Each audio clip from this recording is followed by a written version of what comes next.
Every obstacle is destroyed through rigor. Leonardo da Vinci. Welcome to Flourish, where we explore how to nurture, coach, and inspire the next generation for success and let their genius thrive. I'm your coach, Diane Planadin. Today's topic is all about giftedness in children.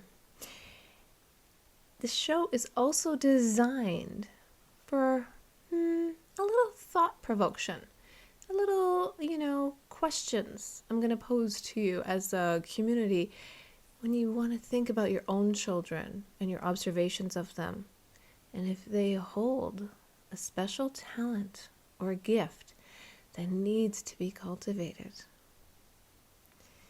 There are some great polymaths through history, but my favorite is Leonardo da Vinci, who had relentless rigor.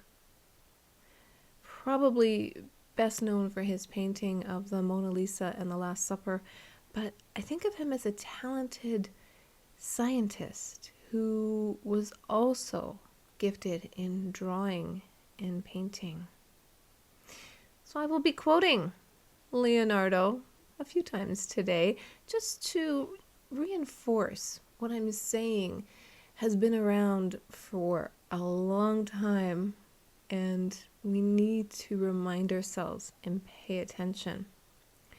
So if you're a parent listening today or a teacher, you may be familiar with the acronym STEAM. STEAM stands for Science, Technology, Engineering, Arts, and Mathematics, of which Leonardo and his Renaissance rival Michelangelo personified. They had no boundaries between the arts and the sciences. No boundaries. It wasn't one or the other. And that was back in the 1400s. That's why I wanted to reinforce that this is something that got lost through the centuries. And it's finally working its way back into our lives and into the school systems. And not just for those depicted as gifted children. Everyone is provided, I'm going to say, a lot more opportunities now. So it's a great time to be growing up. What about giftedness? Giftedness in children, I actually didn't even hear the term until I had a child, but I'm seeing a lot of lists. I'm seeing a lot of, if this, then that, blah, blah, blah. And honestly, I don't think it can be defined as easily as that, because we're all unique as a fingerprint, as unique as a snowflake. And there are some attributes that, in retrospect, I noticed in my own son, and I wanted to share that with you because you will maybe find something in your own child that you think needs to bring a little bit more work on to see if that's really their natural talent or gift. And it can be a sport. That's an easy one, almost. It can be a language. They could be so excited about languages that is the focus. It could be mathematics. It can be a good range of things, and it could be dancing. I do not draw a line between talent and giftedness. Those children who are smart in academics have a natural talent just as much as the prima ballerina. And those guys and gals who play hockey, that's a sport that both boys and girls play, are just as gifted than those who are good at mathematics and science. So I think this is my point, where art and science should really be combined, and we should stop drawing these lines and stop making these lists. There are commonalities. I'm going to grant you that. There are commonalities, but I wanted to share 3 traits with you today that I found more telling in my son than others. So let's begin. The first one, and again, think about your own children as we talk today, but the first thing I really noticed was he questioned everything and everybody. Everybody was asked questions and they came in contact with him. And it wasn't because he was being a smarty pants or, defiant or smart aleck or smart mouth, or, it was never like that, because it was more of a curiosity. So as a result, and his curiosity, I really had to up my game.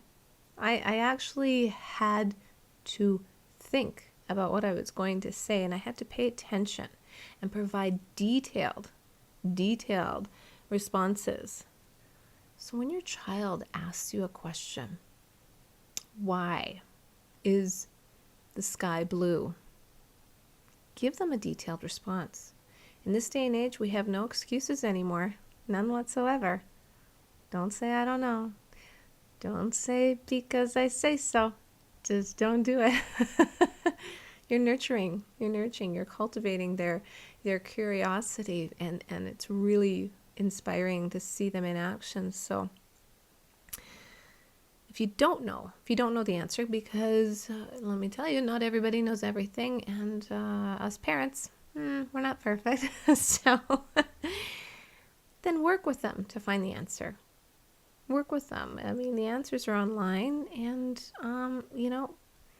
this is a time-tested trait that Leonardo himself had, because he says study without desire spoils the memory, and it retains nothing that it takes in. Study without desire. So if your child is showing a real interest, curiosity, there's some desire behind their thoughts there. And by the way, the other thing I wanted to add to that is when your child asks you a question, the other thing you do not want to say ever is just Google it. You can Google it together if you don't know the answer, but do not leave them hanging in the wind like that. And this actually, true story, this actually happened in my son's classroom one day when I was in there volunteering, and I just happened to hear an educator who he posed a question to say, Google it.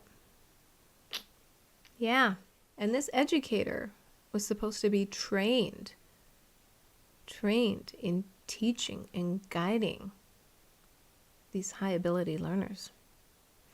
This educator was probably burnt out, probably tired of being asked a gazillion questions a day, but when you no longer have the energy, when you're just like, not right now, just have a moment, regroup. And I'm not making excuses for the educator. That's not my point of telling you this. The point is to put it out there that what can you do? What can you say to inspire a positive response? It actually works. And then learning's fun. They really want to know the answer. They really do. And don't be surprised once you start engaging like that, their vocabulary, it's going to start going through the roof. And then they'll sound more sophisticated than you. That's what happened to me anyways. So this is going to take your energy. I'm not going to lie about it. It's going to take your time. And especially if the question is complex. But it can also be very interesting because children do not lack capacity. They lack enough teachers with that rigor, the relentless rigor. So take this sign, take this opportunity. Your child's giftedness is within that. Success leaves clues, and they're leaving you clues. what they're really, really curious about, and have that open conversation on what they're thinking and why. You will be amazed how much you learn as your child then becomes the teacher. That is the beauty of it all.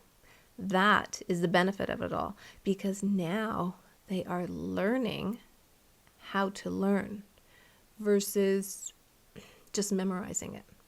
Now they're digesting the information. Now they got skin in the game. Learning never exhausts the mind. Also Leonardo. So second, that was just the first one. I noticed that he really enjoys downtime. And that downtime means a low time. He's alone and he's with his thoughts. Took me a while, I'm going to honestly say, to get used to this, because he was an only child and it kind of made sense. But for me, I grew up with a gaggle of siblings.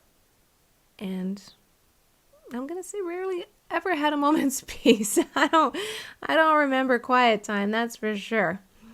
But okay, so it's this downtime that he likes, this alone time that he likes. It's during this time, as an observer, again, you're observing as a parent what makes your child tick. And I'm not talking about, Instagram. I'm talking what makes them as a person tick. What are they truly interested in? So during this downtime, it's when he created. It's when he used his imagination. And I could practically see it glowing. He was like a fly on fire that never burned. It was just magnetic. It was truly, truly, truly an amazing thing. And his energy was just atomic energy. If I could bottle that, that'd be amazing. So again, as the observer, we are engaging in conversation, but during downtime, alone time, he had his thoughts, he had his creativity time, and then he was ready to share his thoughts, because now he had more questions. I hope that makes sense. Because we live in a world of instant gratification, I did the right thing, I'm going to say, and I chose to see this thought process as a tribute to himself rather than indifference in ignoring the rest of us. In the world of Leonardo, if you are alone, you belong entirely to yourself. If you are accompanied by even one companion, you belong only half to yourself, or even less in proportion to the thoughtlessness of his conduct. And if you have more than one companion, you will fall more deeply into the same plight. Remember, he said that in the 1400s. And in this day and age, and in our current world situation that is very unhealthy, and we are actually being alone more, Leonardo actually spins a positive on it. Sometimes it's good to be alone with your thoughts, because then you get less distraction, the quiet time, less distraction. And I think that's important, because the world is, it's getting more crowded, let me tell you. And I used to see people out in the world walking alone. They didn't have a dog, or they'd be in a restaurant eating alone. Nobody came and sat with them. I thought, oh, how gloomy. What a gloomy cloud that must be carrying on your shoulders. So alone. And this is before self-isolation came along. But then I thought, wait, maybe they just needed some alone time. Maybe they're doing this on purpose. Maybe they just want time to think, time to create, and use that vast imagination that's within us all. Yes, it's within us all. So the next time your child wants downtime, to be alone with their thoughts, remember, it's not gloomy. There's a silver lining in that cloud surrounding you. And you can just let the magic happen. It's pretty exciting. So the third trait. What is the third trait that I noticed in my son? He has intense curiosity for the smallest of creatures to the largest wonders of the world. Intense curiosity. And this started when he was, I'm going to say about 2. He would marvel at nature. I mean, just be astounded. And we'd be out exploring, and he'd spy an ant on the ground. And I'd be like, whoa, everybody stop. Let's observe the ant. Not just collect the ant. Let's put the ant in our hand. Let's feel what an army of ants' little feet feel like. Let's weigh in on what a little creature that can carry 10 times its weight actually feels like. Using all the senses. He would smell the ant. He would measure the ant. He would look at the ant. Intense curiosity. His gaze, it was solid. It was focused. It was in there. And the other thing he had to do was he had to taste the ant. I'm not gonna lie. You can only imagine how I felt about him wanting to taste the ant. But Leonardo actually explains this trait quite well. He says, an average human looks without seeing, listens without hearing, touches without feeling, eats without tasting, moves without physical awareness, inhales without even an awareness of odors or fragrance, and talks without thinking. So I didn't stop him from tasting the ant. I also did not partake, as edible bugs are not in my palate, but I did caution him because we also have the red fire ants around, and I said, well, those little guys have stingers. You might want to avoid that too, to which he agreed because I explained it. I explained why, and I'm glad I knew this. Or I might have just said, well, let's look up different ants that you can eat, but I actually knew the answer, so that was okay. And every now and then we got lucky because I love gardening. I'm in the garden and I'm always uncovering ants or something underneath the surface. But the miracle and the magic really happened when I'd uncover that puzzle, that maze, the ant colony, and how everything was interwoven and connected just beneath the surface. That intricate maze, well, that provided a path to his blazing curiosity. His blazing curiosity was fully fueled. Those were the 3 attributes I found were very prevalent in him. Question everything. Have some downtime, some alone time for creativity and imagination. And have intense curiosity. Intense curiosity. And you know what? Today, his questions have not stopped. And guess what? It's not exhausting.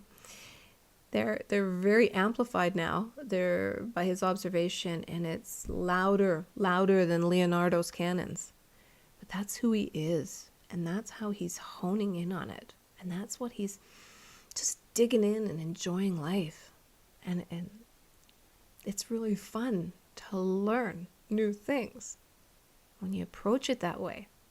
Oh, so much more fun. And as a parent, because I embrace what he does, because I partake in what he does, because I show an interest in what he does, I get to be a kid again too. I mean, honestly, it's like the fountain of youth. It is amazing to act like a kid when you have one. Kind of a good excuse. As a parent or an educator or any type of teacher, you can get this invigorating feeling if you just pay attention and be hyper aware of a child's interest and you help them cultivate it. You don't do all the work for them. That's literally impossible. Nobody knows what's going up in that little noggin. But boredom, above all else, and distraction can set in so easily. And I actually think it might be at an all-time historical high. It's a lot of stories I'm hearing, but I'm not going down that path today.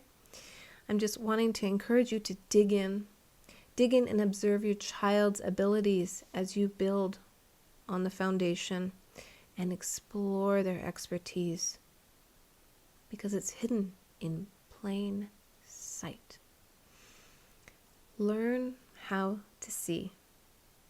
Realize that everything connects to everything else. Leonardo. Because what's the alternative? You need to help children discover their natural gifts and talents, and then let that genius flourish by giving them an opportunity to ask questions, an opportunity to have time to think, and an opportunity to have intense curiosity. Because we're all born with a gift. We're all born with purpose. Life's journey is to hone and develop that gift and that natural talent as purpose changes within. Live well, my friends, as you continue to explore and marvel at the wonder of a child. See you again.